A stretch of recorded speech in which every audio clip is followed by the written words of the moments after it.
आज pastor Joseph Prince के साथ। अच्छे लोग दुख क्यों उठाते हैं पास्टर प्रिंस? अच्छे लोग दुख क्यों उठाते हैं? मैं आपको बता दूं कि अच्छे लोग दुख नहीं उठाते हैं। और आपने ये प्रश्न पूछा है, आप इस पर विश्वास करते हैं कि कुछ समस्याएं अच्छी होती हैं। और मैं आपको बता दूं कि कोई भी अच्छा नहीं है। यीशु ने खुद कहा है कि कोई भी भला नहीं है। जब यीशु इस धरती पर आए, बता दूं मैं आपको, ऑलराइट, हर कोई मर चुका है आत्मिक रूप से। क्या आप समझ रहे हैं? यीशु बुरे लोगों को अच्छा बनाने के लिए नहीं आए, वो आए मुर्दा लोगों को जीवित बनाने के लिए। बाइबल कहती है कि हम अपने पाप में मर चुके हैं, हम सब के सब। इसकी कोई मात्रा नहीं है। हम अपने मन में स्वयं की बड़ाई करते रहते हैं। हम अपनी किसी काम की बड़ाई करते हैं। हम बड़ाई करते हैं कि हमें कुछ बहुत ही अच्छा है। तो हम जीवन की घटना की व्याख्या बहुत दिलचस्प ढंग से करते हैं, जिस तरह से हम जीवन की घटनाओं की व्याख्या करते हैं। और मैं यहां आया हूं आपको बताने के लिए कि हम कैसे इस्तेमाल करते हैं और कैसे यीशु ने इस समस्याओं का जवाब दिया है। ओके, अब लूका 13 में उस समय कुछ लोग आ पहुंचे और उससे उन गलीलियों की चर्चा करने लगे जिनका लहू पिलातुस ने उनके ही बलिदानों के साथ मिलाया था। अब यीशु के समय में कुछ लोग थे जो पिलातुस के विरुद्ध खड़े हुए थे, यानी रोमी साम्राज्य के विरुद्ध। वो उनके विरुद्ध खड़े हुए थे। पैंतीस पिलातुस एक रोमी गवर्नर था, तो वो छुपकर पिलातुस के विरुद्ध खड़े हो गए। और पिलातुस ने इस साजिश के बारे में सुना। उसने सिपाहियों से कहा कि वो तैयार होकर खड़े रहें, फसह के त्योहार के दौरान वो खड़े रहें। तो जब वो अपने मेमने लेकर आए, ऑलराइट, पिलातुस ने उन्हें मार डाला। रोमी सिपाहियों ने उन्हें तबाह कर दिया और उनका लहू मेमनों के लहू के साथ बह निकला, मतलब कि उनके बलि के साथ मिल गया। आप मेरी बात समझ रहे हैं? तो जाहिर है ये त्रासदी है, ये एक बुरी बात है ना? तो आप क्या सोचते हैं जब आप लोगों को उनके समय से पहले मरते हुए देखते हैं, खासकर हिंसक मृत्यु, एक हिंसक मृत्यु? मैं आपको बताऊंगा आप इसके बारे में कैसे सोचते हैं। ये आपके हृदय को धोखा देता है। कुछ लोग सोचते हैं कि ये व्यक्ति बहुत भयंकर मौत मरा अपने समय से पहले, और वो मानते हैं कि वो अवश्य ही एक बड़ा पापी होगा। ऑलराइट, और मेरा मानना है कि ये लोग जो यीशु को इन गलीलियों को बताने आया है वो फरीसी है। ऑलराइट, ये बताता है कि मेरा मानना है कि फरीसी यीशु के पास आए। वो यीशु को धमका रहे थे क्योंकि यीशु और उसके चेले गलीली थे। ये बात भी वो उन्हें यरूशलेम में बता रहे थे। क्या तुमने उन गलीलियों के बारे में सुना है जो तबाह कर दिए गए थे? तब यीशु ने उत्तर दिया, क्या तुम समझते हो कि ये गलीली और सब गलीलियों से ज्यादा पापी थे कि उन पर ऐसी विपत्ति पड़ी? मैं तुमसे कहता हूं कि नहीं, परंतु यदि तुम मन न फिराओगे तो तुम सभी इसी रीति से नाश होगे। अब यहां ये शब्द मन फिराओ ऐसा है कि अपने मन को बदलो, यानी मेटानोइया। विश्वास करो कि मैं तुम्हारा उद्धार करने आया हूं। इससे पहले तुम न्याय करो, लोगों की आलोचना करो। बस ये याद रखो कि मृत्यु की कोई हद नहीं होती। जो मर गया वो मर गया, और हम सबको एक उद्धार करता चाहिए।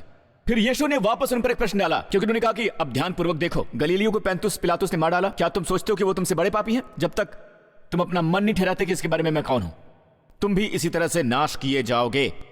उन्होंने ऐसा किया 17वीं ईस्वी में। उनमें से कुछ अभी भी जीवित थे।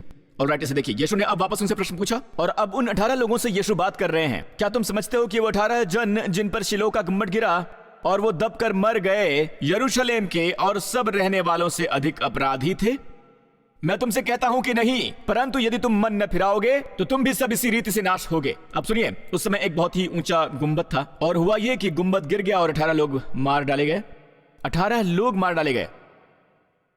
अब यीशु ये कहानी सुना रहे हैं। वो यीशु के लिए गलीलियों की कहानी लेकर आए थे। यरूशलेम के लोग गलीली के लोगों से नफरत करते थे। वो सोचते थे कि वो शिक्षित नहीं है, उन्हें पवित्र शास्त्र नहीं पढ़ाया गया है। तो यीशु ने उनसे पूछा कि वो लोग जो शिलोम में मारे गए वो यरूशलेम वासी थे, गलीली नहीं थे। ऑलराइट, वो पूछते हैं जो दबकर मर गए यरूशलेम के और सब रहने वालों से अधिक अपराधी थे, ऐसा समझते हो? मैं आपको बता रहा हूं कि नहीं। जब तक आप मन नहीं फिराते हैं, मतलब कि उन पर विश्वास नहीं करते हैं, अपना मन बदलो। ऑलराइट, मेरी तरफ देखो, मैं आया हूं तुम्हारे पापों के लिए मरने, तुम्हारा रक्षक बनने के लिए।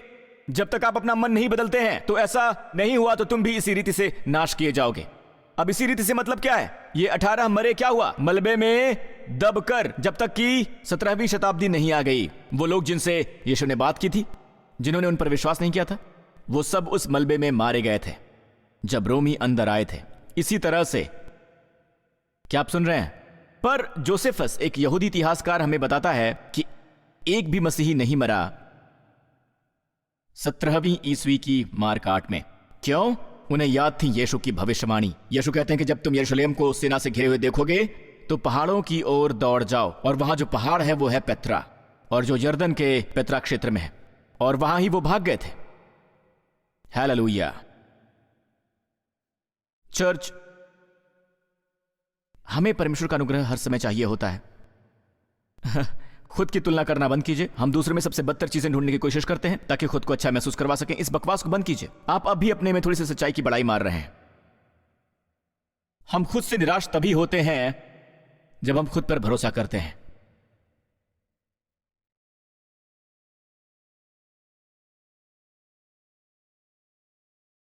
हमें परमेश्वर की अनुग्रह चाहिए। इसी संदर्भ में यीशु एक दृष्टांत साझा करते हैं। मैं इसे समाप्ति पर लाऊंगा। फिर उसने यह दृष्टांत भी कहा कि किसी की अंगूर की बारी में एक अंजीर का पेड़ लगा हुआ था। अब समय नहीं है तो मैं आपको यह सीधे ही बताऊंगा, ठीक है? यह पुरुष उसके पिता का ही चित्र है, और पिता परमेश्वर की एक दाखबारी है। दाखबारी जो अंगूरों से भरी हुई है। अंगूर होती है आशीषों के लिए, इसमें परमेश्वर के प्रेम का नशा होता है। दाख मधु परमेश्वर के प्रेम का एक चित्र है। ऑलराइट, परमेश्वर के प्रेम में मदमस्त होना। अब यह नहीं कहना कि मैं परमेश्वर में मदमस्त होना चाहता हूं, मैं ऐसा नहीं कह रहा हूं। किसी की अंगूर की बारी में एक अंजीर का पेड़ लगा हुआ था। अजीब बात है, यह एक दाखबारी है पर उसमें उसने एक अंजीर का पेड़ लगाया है। अब यह पेड़ उगाया गया है। यह नहीं लिखा है कि इस मनुष्य ने वो अंजीर का पेड़ लगाया है। यह बिल्कुल नहीं लिखा गया है, क्योंकि यह शब्द उगाया ग्रीक में है पैसिव वर्ब। इसका मतलब है कि दाखबारी में किसी द्वारा अंजीर का पेड़ उगाया गया था। किसी के द्वारा। किसने उगाया अंजीर का पेड़? कोई नहीं जानता। आपको याद है वो अंजीर की कहानी? इसका जिक्र है आदम और हव्वा ने खुद को अंजीर के पत्तों में ढांप लिया था। आपको याद है? यह स्वधार्मिकता का ही एक चित्र है। यह चित्र है व्यवस्था के अधीन जीवन का। अब याद कीजिए यीशु की कहानी। अब यीशु ने उपदेश दिया है मरकुस 11 में। उन्होंने अंजीर के पेड़ को श्राप दिया और फिर उन्होंने सिखाया परमेश्वर के विश्वास के बारे में।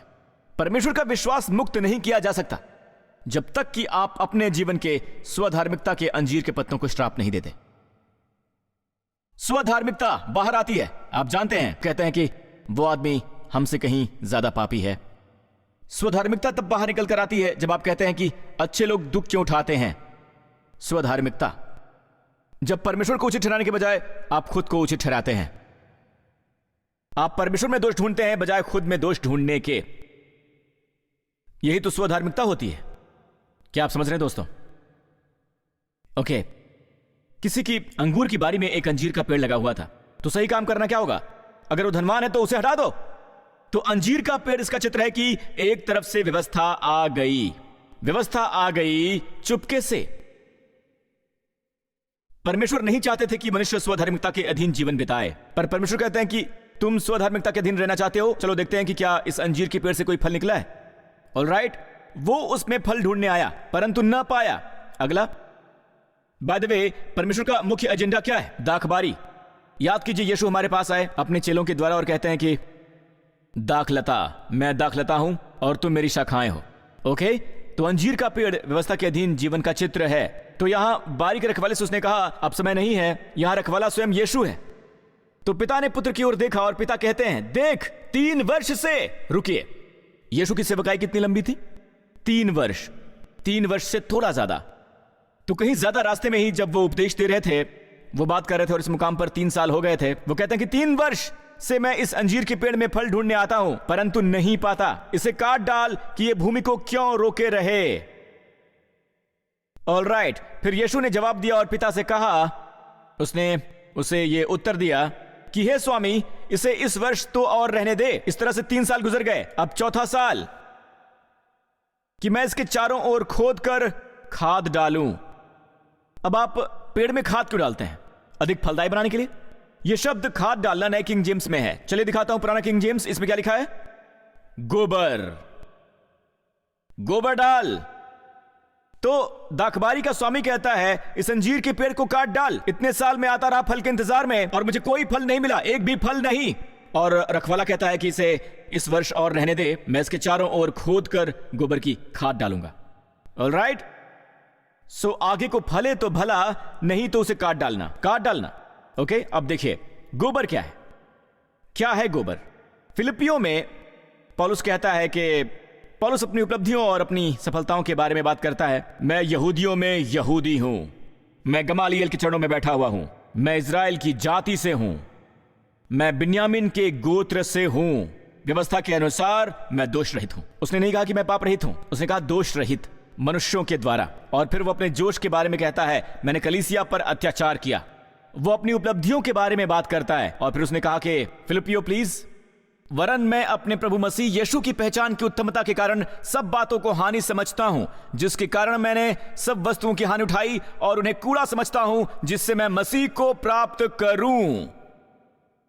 वो सब चीजें जिन पर स्वाभाविक तौर पर लोग गर्व करते हैं, मैं उन्हें बस कूड़ा ही समझता हूं, सिवाय उन वस्तुओं के जिससे मैं मसीह को प्राप्त कर सकूं और उसमें पाया जाऊं, ना कि अपनी उस धार्मिकता के साथ मेरा कुछ भी ना रहे, कुछ भी नहीं, सब मसीह का रहे। आमीन। मेरी अपनी धार्मिकता ना रहे जो व्यवस्था की है, वरन उस धार्मिकता के साथ जो मसीह पर विश्वास करने के कारण है और परमेश्वर की ओर से विश्वास करने पर मिलती है। चलिए चलते हैं कहानी पर। पुत्र कहता है कि मुझे इसमें खाद डालने दो। मैंने परमेश्वर से पूछा कि यहां क्या हुआ, इसमें फल क्यों नहीं लगा। पता है परमेश्वर ने मुझसे क्या कहा? मुझे पर्याप्त खाद नहीं मिल सकी। वो अंतिम वर्ष प्रेरितों के काम का वर्ष था, अनुग्रह का अंतिम वर्ष। परमेश्वर ढूंढते रहे ऐसे लोगों को जो स्वधार्मिकता को गोबर की खाद समझकर गिरा दे। काश कि वहां पर्याप्त गोबर की खाद होती, पर उन्हें पर्याप्त खाद नहीं मिली। पता है उन्होंने क्या किया? पतरस ने उपदेश दिया और 3000 को उद्धार मिला। उनमें से बाकी के लोग, उनमें से बहुत से शासक थे जो यीशु मसीह को अब भी अस्वीकार कर रहे थे। परमेश्वर ने उन्हें मौका दिया। अभी तक रोमी नहीं आए थे। और उसके बाद उपदेश दर उपदेश दर उपदेश, स्टीवन अंतिम था। स्टीवन खड़ा हुआ और उपदेश दिया। और पता है क्या हुआ? बाइबल में सच में लिखा है कि फरीसी और धार्मिक अगुए, उन्होंने बच्चों की तरह कान दबाए और कहा नहीं सुनना चाहते हैं। उन्होंने उनके कान दबा लिए। बाइबल कहती है बच्चों की तरह, हम और कुछ नहीं सुनना चाहते हैं। उनके लिए बेहतर था कि वो व्यवस्था के बारे में सुने, क्योंकि व्यवस्था स्वधार्मिकता को बढ़ावा देती है। बजाय सुनने की वो सब पापी हैं, उन्हें यीशु की जरूरत है कि उन्हें अपना उद्धारकर्ता और धार्मिकता बनाए। उन्होंने कान दबाए, ठीक है, और पत्थर मार मार कर स्टीवन की हत्या कर दी। मरने से पहले स्टीवन ने ऊपर देखा और उसने यीशु को खड़े हुए देखा। यीशु तैयार हो रहे थे। अगर उन्होंने स्टीवन के प्रचार को सुना होता तो, और पूरी जाति ने मन फिराया होता और कहा होता धन्य है परमेश्वर, तो यीशु वापस आ गए होते। वो वापस आए होते और यरूशलेम पर राज्य किया होता। लेकिन नहीं, उन्होंने अस्वीकार किया। वो उनके अंतिम तिनके का सहारा था। और क्या परमेश्वर का अनुग्रह वहीं पर रुक गया? नहीं। वहां पर एक नौजवान फरीसी था जिसने स्टीवन के पथराव को हामी भरी। वो नौजवान था शाऊल। परमेश्वर ने नीचे देखा और कहा कि वो जो स्टीवन की मृत्यु की हामी भर रहा है, मैं उस अनुग्रह का सबसे बड़ा प्रेरित बनाने वाला हूं। क्या कमाल का अनुग्रह है। तो इज़राइल को क्यों अंतिम तिनके का सहारा और अंतिम मौका दिया जा रहा था और उन्होंने फिर भी इनकार किया। फिर रोमी 17वीं ईस्वी में अंदर आए, उनके मंदिर तबाह कर दिए, लोगों को तितर बितर कर दिया और एक दिन में 3000 यहूदी मर गए। कई तितर बितर हो गए और में से कई को दास बनाकर ले जाया गया। मैं समाप्त करना चाहूंगा यह कहकर के आपको परमेश्वर का कितना अनुग्रह चाहिए। क्या मैं अपना सर्वोत्तम कर सकता हूं, बाकी सब परमेश्वर का अनुग्रह है? कुछ लोग सोचते हैं कि जानते हैं पास्टर प्रिंस, परमेश्वर अपनी भूमिका निभाते हैं, हमें अपनी निभानी चाहिए। आपकी भूमिका यह है कि आप जाने कि आपकी कोई भूमिका नहीं है, और यह जान लेना कि आपकी कोई भूमिका नहीं है, यही सर्वोत्तम भूमिका है। यह सब मसीह का है। खुद की बड़ाई करना बंद कीजिए, खुद को सुधारना आप बंद कर दीजिए। कितना निराशाजनक, कितना अवसाद भरा होता है अपनी भावनाओं की ओर, अपने विचारों की ओर देखना। और कुछ मसीह तो अभी भी यही कर रहे हैं, इस समय भी, यहां इस चर्च के अंदर भी। वो चर्च में आते हैं और सोचते हैं कि मेरी भावनाएं ऐसी क्यों हैं, मेरे विचार ऐसे क्यों हैं, मुझे बुरे विचार क्यों आते हैं, भक्ति करते समय ऐसा महसूस क्यों होता है। आपको स्वयं के बारे में यह सोचना बंद करना होगा। बंद कीजिए। उद्धार ये नहीं कि आप अपनी बड़ाई करते रहें कि मैं ऐसा क्यों हूं। खुद से निराश होना खुद पर भरोसा करने से होता है। इसलिए आप अवसाद में हैं, इसलिए आप तनाव में हैं। परमेश्वर कह रहे हैं कि तुम स्वयं में आशा विहीन हो। मसीह में स्वयं को नए रूप में पाइए। नया स्वयं कौन है? बाहर देखो, स्वयं के बाहर मसीह की ओर देखो। आपकी मुक्ति शुरू होती है बाहर की ओर देखने से।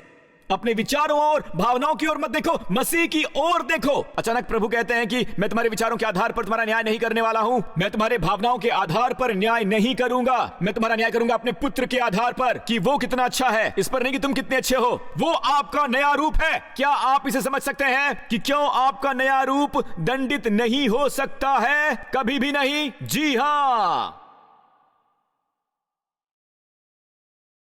लेकिन पास्टर प्रिंस, आप समझ नहीं रहे हैं, उस रात मैंने कुछ बुरा किया था। लीजिए, आप फिर से शुरू हो गए हैं। ये आप नहीं हैं, और परमेश्वर उस रात वाले व्यक्ति की ओर नहीं देख रहे हैं, वो उस नए व्यक्ति की ओर देख रहे हैं। सचमुच परमेश्वर कह रहे हैं कि पहचानना शुरू करो, यही तुम्हारा नया रूप है। शैतान हमेशा कहेगा कि अपने विचारों की ओर देखो, अपनी भावनाओं की ओर देखो। तुम्हें उस भाई से नफरत क्यों है? तुम्हें उस बहन से ईर्ष्या क्यों महसूस होती है? तुम ये कैसे कर सकते हो? तुम ये कैसे कर सकते हो? आप अपनी भावनाओं की ओर देखते हैं, मैं ये कैसे कर सकता हूं, मैं ये कैसे कर सकता हूं। ये निराशाजनक है। पर जब आप कहते हैं कि नहीं नहीं, मैं अच्छा महसूस करूंगा, मैं उस तरह का नहीं हूं, नहीं, बंद करो, बंद करो इसे। आप अभी भी कोशिश कर रहे हैं खुद से करने की, इसे बंद कीजिए और शैतान से कहिए कि मेरा असली रूप वो है, मेरे पिता के दाहिने हाथ पर। जाओ, जाकर उसे जांचो।